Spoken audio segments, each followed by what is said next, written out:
দেখে বুঝতেই পারছো এখন আমরা চলে এসেছি স্টেশনে। আর আমার থাম্বনেল দেখে তো বুঝেই গেছো যে আমরা কোথায় যাচ্ছি। আর হ্যাঁ, আমরা বেরিয়েছি বাড়ি থেকে 7টার সময়, 7:30টার মধ্যে স্টেশনে চলে এসেছি। আর এসে আমরা ভাবছিলাম প্রথমে যে আমাদের প্রচুর দেরি হয়ে গেছে, না, শেষ পর্যন্ত এসে দেখলাম ট্রেন বাতিল হয়ে সেটা 9:26-এ চলে গেছে। দেখো, সেই বসে আছি তো বসেই আছি কখন থেকে, কিন্তু আমার ট্যাটুটা একটু অধৈর্য হয়ে যাচ্ছে। আর দেখো ট্রেন এরকমভাবে ট্রেন যাচ্ছে আর আসছে, আমাদের ট্রেনটা আর আসছে না। যাই হোক, বসে থাকতে থাকতে থাকতে অবশেষে আমাদের ট্রেনটা এলো। আর অনেক ভিড় কাটিয়ে হুড়োহুড়ি করে ট্রেনে উঠে পড়েছি। আর দেখো আমার ট্যাটু প্রথমে তো এত লোক দেখে ভয় পেয়ে যাচ্ছিলো, আমাকে ছাড়ছেই না। ট্রেনটা যাক ছাড়লো এতক্ষণে বলা ভুল, ছেড়েছে সঙ্গে সঙ্গে। আর যখন আমি এটা দেখছিলাম, ভিডিওটা করছিলাম, তখন ভাবছিলাম বাপরে বাপ কত ভিড় আর ভিড়। আর এই ভিড়ের মধ্যে আমার ছেলেটা ঘুমিয়ে গেছে, ও তো আরামে ঘুমিয়ে যাচ্ছে, ও আরামে ঘুমাচ্ছে। আর আমি ওকে যতটা যাই হোক ভালোভাবে রাখা যায় ওটাই চেষ্টা করছিলাম। ও আর কি বোঝে যে এই ভিড় আর কি এত লোক, এটা কি আর বোঝে? ও ক্লান্ত হয়ে গেছে, আসলে ক্লান্ত হবে না। ও 5:30টার সময় ঘুম থেকে উঠে পড়েছে, তারপর স্নান খাওয়া করে আমাদের সঙ্গে বেরিয়ে পড়েছে। তাহলে তো ওর ঘুম পাবেই, তাই না বলো?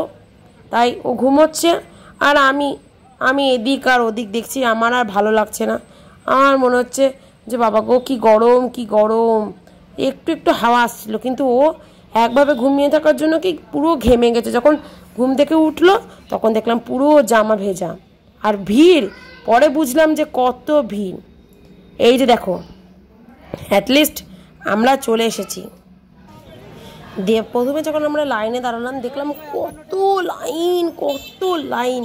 কিন্তু বড়মার কাছে যেমন লাইন, তেমনি বড়মার কাছে লাইনও প্রচণ্ড ঝড়ের গতিতে চলে। এই যে চলে এসেছি বড়মার সামনে। আর বড়মার সামনে এসেই না প্রথমে আমার বুকের ভিতরে পুরো ধুকপুক করে উঠলো। না, আমি এতদিন ফেসবুকে যেটা দেখতাম বড়মা, আমার প্রথম থেকেই যখনই আমি দেখতাম আমার মনে হতো একদিন আমি বড়মার কাছে যাবই। অবশেষে আমি আসতে পেরেছি। এসে নিজেকে মনে হলো যে না, আমার সেই স্বপ্ন পূরণ হয়ে গেল। আর দেখো পুজো হয়ে গেল, দেখো প্রচণ্ড বললাম না তাড়াতাড়ি হচ্ছে।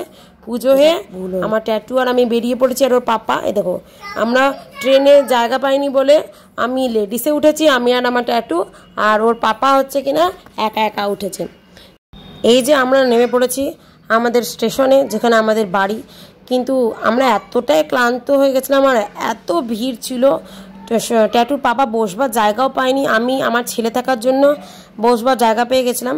এত ভিড় যে আমি কোনো ক্লিপ নিতে পারিনি, কোনো কিচ্ছু না। আর বাড়ি এসে এতটাই ক্লান্ত ছিলাম যে আমি কিছু নিতে পারিনি, কোনো ক্লিপ।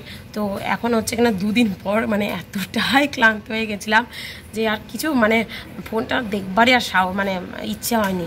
আজ 2 দিন পর আমি ফোনটা দেখছি যে দেখি কি ভিডিও করলাম না করলাম। আর তার 2 দিন পর আমি আবার এডিট করতে বসেছি।